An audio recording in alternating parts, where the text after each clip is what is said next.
Movie की शुरुआत होती है। एक फिशरमैन जॉन अपनी छोटी सी बोट लेकर समुद्र में निकलता है। सब कुछ नॉर्मल होता है, तभी वहाँ सब कुछ धुंधला हो जाता है फॉग की वजह से। बाद में वो एक और बड़ी बोट देखता है जो समुद्र के बीचों बीच छोड़ी हुई लगती है। वो बोट पूरी तरह खाली लग रही होती है। फिशरमैन को जिज्ञासा होती है और वो उस बोट के पास जाकर चेक करता है। बोट बिल्कुल खाली होती है, कोई इंसान नहीं, कोई आवाज नहीं, सब कुछ शांत होता है। वहाँ सब कुछ नॉर्मल लग रहा था, यहाँ तक कि वहाँ खाने पीने की सारी चीजें मौजूद थीं। जॉन बोट को स्टार्ट करने की कोशिश करता है, लेकिन पता चलता है कि इंजन खराब है। वो थोड़ा हैरान होता है कि इतनी बड़ी बोट इतने बड़े समुद्र में। वो बोट के बाहर जाकर ढूंढता है कि शायद जिसने ये बोट छोड़ी वो छोटी बोट से फिशिंग करने गया होगा, लेकिन दूर दूर तक कोई दिखाई नहीं देता है। फिर वो कंट्रोल रूम में जाकर रेडियो पर मैसेज करता है, ये एक बोट यहाँ समुद्र में फंसी हुई है, कोई मुझे सुन रहा है तो जवाब दे। इतना कहकर जब वो वापस अपनी बोट की तरफ लौटने लगता है तो देखता है कि उसकी खुद की बोट गायब हो चुकी है और उसके साथ साथ वहां की सारी धुंध भी गायब हो जाती है। आसमान एकदम साफ हो जाता है। फिर जॉन अपने घर पहुंचने के रास्ते के लिए मैप लोकेशन देखता है। वहां से वापस जाने के लिए उसे किसी भी तरह इंजन तैयार करना था। बड़े संघर्ष के बाद वह इंजन मुश्किल से तैयार करता है। वो अपनी बोट को कहीं तक लेकर जाने का रास्ता देखता है, पर कुछ समझ नहीं आ रहा था। इसलिए वह फिर कंट्रोल रूम पर रेडियो से संपर्क करने की कोशिश करता है, लेकिन वहां से कोई जवाब नहीं आता। वो ऊपर आता है, टॉयलेट जाना होता है, वहां उसे कोई भी देख नहीं रहा होता। ये सोचकर वो समुद्र में ही टॉयलेट करने जाता है। तभी कोई अचानक पीछे से धक्का दे देता है। वो गिरते गिरते बच जाता है, लेकिन बड़ी मुश्किल से सीलिंग को पकड़कर ऊपर चढ़ जाता है। वो टॉयलेट नहीं कर पाता, इसलिए वो वहां के टॉयलेट में जाता है। जैसे ही वह टॉयलेट इस्तेमाल कर रहा होता है, अचानक दरवाजा बंद हो जाता है। वह सोचता है कि शायद हवा की वजह से बंद हुआ होगा, पर जब वह दरवाजा खोलने जाता है तो पता चलता है कि लॉक लग चुका है। वह खूब कोशिश करता है, लॉक तोड़ने की कोशिश करता है, सिक्के से खोलने की भी कोशिश करता है, लेकिन कुछ काम नहीं आता। उसका दिमाग खराब हो रहा होता है। उसे लगता है कि कोई इस बोट पर है और ये सब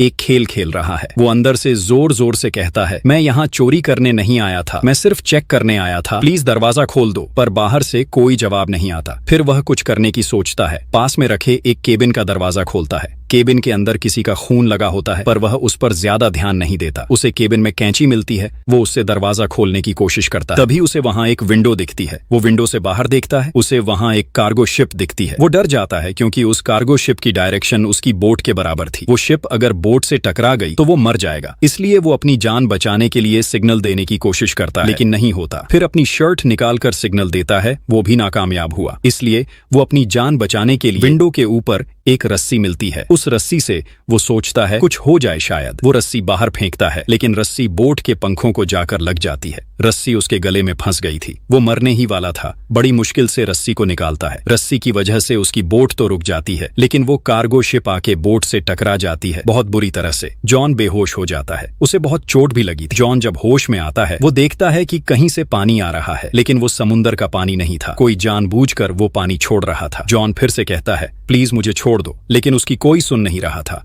उसे बहुत तेज प्यास लगी थी। वो शावर में से पानी पीने की कोशिश करता है, लेकिन उसमें पानी नहीं आता। इसलिए वो जो नीचे आ रहा है वो पानी पीता है। जब पी रहा होता है तब पानी उसे खारा लगता है। वो समझ जाता है कि समुंदर का पानी है। बोट के अंदर छेद हो गया है। वो दरवाजा खोलने की बहुत कोशिश करता है। बहुत रात हो चुकी थी। फिर हम देखते हैं कि बोट को कोई चला रहा था, लेकिन वो इनविजिबल था, दिख नहीं रहा था। पानी उभर कर ऊपर आ गया था। इसी सदमे में जॉन को नींद आ गई। जब जॉन उठता है तो देखता है पानी उसके मुंह तक पहुंच गया है। उसने मान लिया था कि मरने वाला है। तभी उसे क्लिक जैसी आवाज आती है। उसने दरवाजा खोला तो पानी के प्रेशर से लॉक खुल गया था। वो सबसे पहले बोट के ऊपर जाकर ताजी हवा लेता है। फिर वो समझ जाता है यहाँ रहा तो मर जाएगा, इसलिए वो एक योजना बनाता है। वो एक डोर और रस्सी लेकर अपने लिए एक छोटा सा राफ्ट बनाता है। राफ्ट चलाने के लिए जरूरी चीजें ढूंढता है और खाने पीने की चीजें भी ले लेता है। राफ्ट पर चढ़कर थोड़ी देर देखता है कि बड़ी बोट डूब जाएगी, लेकिन वो डूबती नहीं। वो बोट पर वापस चढ़ जाता है। उसे एक आइडिया आता है कि यह बोट डूबेगी नहीं, इसीलिए बोट को फिर से तैयार करने का सोचता है। सबसे पहले बोट की लीकेज ठीक करता है, फिर एक पंप बनाता है और बोट का सारा पानी बाहर निकाल देता है। जॉन ने बोट में जितनी भी समस्याएं थीं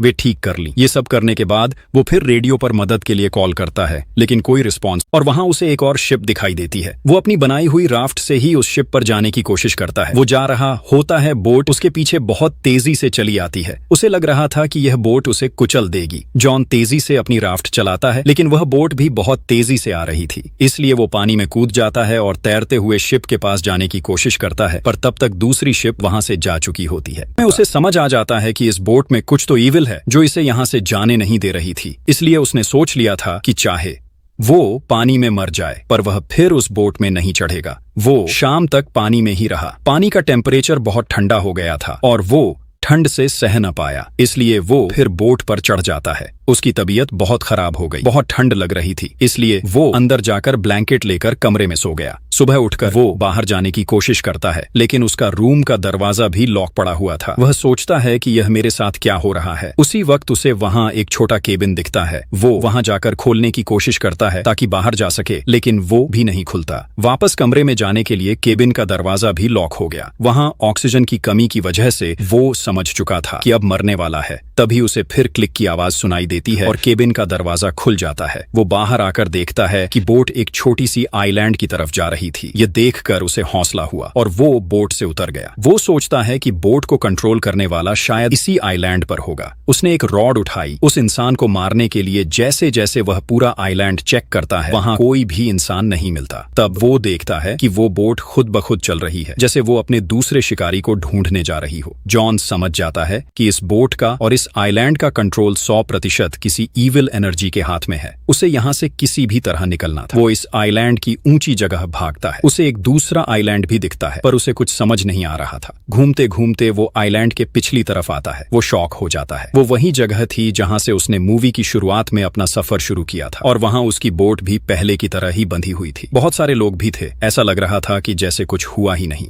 जॉन ये सब देखकर सोचता है कि शायद ये कोई बुरा सपना है, लेकिन ये सच था। अब सवाल ये था कि जॉन की बोट वहां तक किसने लाई, और इस आइलैंड की सच्चाई क्या है, इसके पीछे किस चीज का हाथ था। इन सब सवालों के बीच ही मूवी खत्म हो जाती है।